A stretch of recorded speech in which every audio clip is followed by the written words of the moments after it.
판사님이 하해 공고 결정을 내리셨어요. 네. 그럼 이때 저희 의뢰인 입장에서는 억울하잖아요. 판사가 봤을 때는 둘이서 합의를 하라라는 어떤 강력한 의사일 수가 있어요.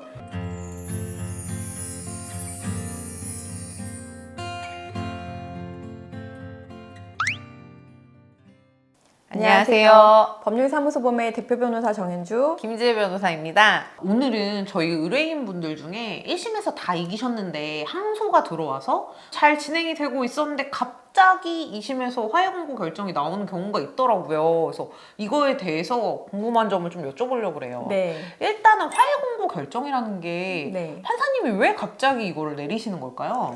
일단은 1심에서 다 이겼다는 걸 전제로 저희가 말씀을 드리면 1심에서 판사님이 봤을 때는 원고든 피고든 우리 의뢰인의 말이 다 이제 맞다고 생각이 들었는데 막상 2심 판사님은 생각이 다르신 거예요. 간단하게 말하면 같은 판사라도 생각이 다를 수 있어요. 예를 들면 손해배상액을 정하는 것 같은 경우에는 이제 아무래도 재량의 영역이 좀 있을 수 있잖아요. 그러면 내가 봤을 때는 뭐 예를 들어서 1심에서 원고가 다 이겼다. 근데 피고의 주장을 또 보니까 좀 참작할 만한 사유가 있어 보이는 거예요. 2심에서 판사님의 생각이 다른 거죠. 그런 경우가 좀 있을 수 있습니다. 이게 약간 판사님 잘 만나야 된다 이것도 네. 생각이 나네요. 네네. 그러면 판사님이 하해 공고 결정을 내리셨어요. 네. 그럼 이때 저희 의뢰인 입장에서는 억울하잖아요. 저희가 1심에 다 이겼는데 네, 그럼 그렇죠. 이거를 반드시 따라야 되는 거예요? 우선은 하해 공고 결정이라는 거는 판사님이 생각하는 조정 아니거든요. 근데 그거는 원고든 피고든 둘 다 이의 신청을 할 수가 있습니다. 하해 공고 결정을 받은 뒤로부터 2주 이내, 14일 이내에 이의 신청을 할 수가 있고 원고든 피고든 한쪽에서 이의 신청을 하면은 이 하해 공고 결정은 쉽게 말해서 날아가요. 그래서 다시 그 재판 절차로 회귀를 하게 됩니다.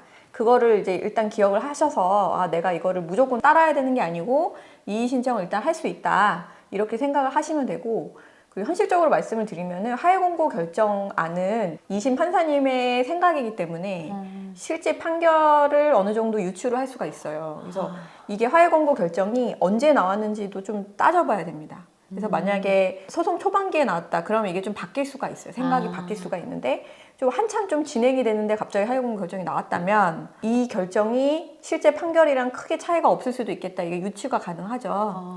그리고 마지막으로 만약에 같은 하해 공고 결정이 2번 나왔다 이런 경우도 있거든요.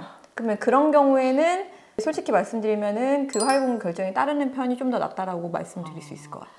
이게 그러면 일단 나오는 시기랑 어떤 금액인지 일단 좀 본 다음에 네. 이미 판사님 마음이 그쪽으로 좀 많이 굳어진 것 같은 경우에는 네. 받아들이는 게 나을 수도 있다는 네, 말씀이신 거죠. 왜냐하면 우리가 뭐 괘씸죄를 적용하냐 뭐 이런 얘기 많이 물어보시는데 괘씸죄 같은 거는 없어요. 하지만 판사님께서 이제 2번이나 하해 공고 결정을 똑같이 내렸는데 저희가 2번 다 이의 신청한 적이 있거든요. 결과적으로는 물론 경미하지만 더 나왔어요. 판결이 저희한테 더 불리하게. 그런 경우도 있기 때문에 판사 입장에서 이 정도에서 하해해라 했는데 안 따른 거 아니에요.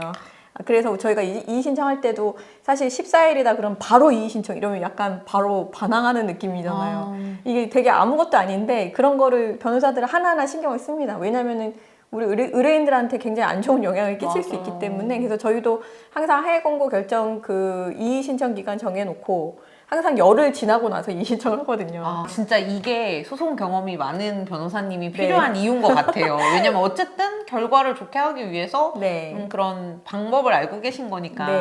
근데 그러면 이게 의뢰인들이 또 고민인 게 뭐 금액은 그래 뭐 판사님이 다르게 볼 수 있다 쳐. 근데 소송 비용 같은 경우는 어떻게 부담이 되는지가 약간 의문이실 것 같아요. 1심에서 다 이기면 원고가 다 이겼다고 하면은 이 변호사 비용을 피고가 부담해야 되잖아요. 패소자 부담 원칙이니까.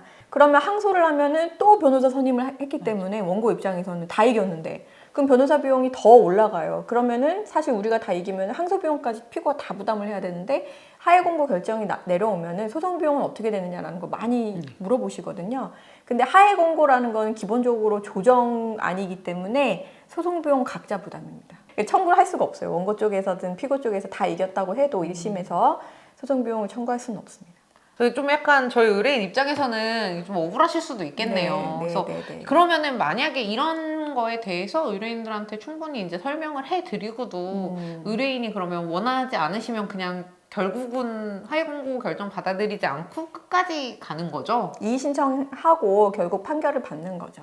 그러면 항소심에서 조정회부가 나오는 경우가 있던데 네. 그런 경우에는 어떻게 대응을 해야 될까요? 판사가 봤을 때는 1심에서 원고나 피고가 다 이겼지만 2심에서는 이건 조정을 한번 해서 둘이서 합의를 하라라는 어떤 강력한 의사일 수가 있어요. 그러면은 조정회부 결정이 오면 조정회부라는 게 내가 당연히 따라야 되는 건 아니라고 하더라 이런 얘기 하시는 분들도 있는데 기본적으로 하위공고랑 비슷하게 흘러간다고 생각하시면 되기 때문에 우선은 조정을 하는 것이 저는 좋다고 추천을 드립니다. 왜냐하면 이런 경우가 있어요. 저희가 1심에서 다 이기더라도 우리가 이긴 판결금에 대해서 실제로 이거를 지급받는 건 또 다른 얘기예요.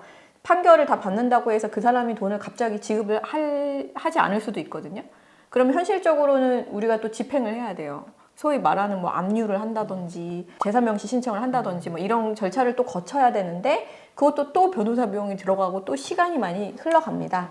그러면 어떻게 보면 조정을 가서 그냥 언제까지 돈은 그냥 빨리 주고 그냥 여기서 분쟁을 종결하자 이렇게 하는 게 현실적으로는 더 좋을 수도 있어요. 시간과 비용을 더 절약하는 걸 수도 있거든요. 물론 이제 억울한 측면이 있기는 한데 그렇다고 하더라도 조정회부 결정이 있었다고 하면 우선은 조정을 가서 상대방이 무슨 말 하는지도 좀 들어보고 그런데도 너무 어이없는 얘기를 하면은 그땐 조정 결렬이 되지만 그래도 나는 조정에 좀 성실하게 참여를 했다. 그리고 내가 어느 정도 합의할 의사도 있었는데 상대방이 이러해서 내가 조정을 못했다. 이런 모습을 보여줘야지 판사님 봤을 때도 금액을 좀 정하는데 우리한테 더 유리하다라고 생각이 듭니다. 그래서 바로 나 1심 이겼는데 조정 나 안 가? 이렇게 하는 것보다는 조금 유도리 있게 대처를 하는 게 사실 실제 소송에서는 좀 이익이 된다고 저는 생각을 합니다. 예, 오늘은 그 1심에서 전부 이기고 항소심에 가서 조정회부나 하위공고 결정이 나오는 경우에 어떻게 대응해야 되는지에 대해서 알아봤는데요. 저희 영상이 도움이 되셨다면 좋아요, 구독 부탁드려요.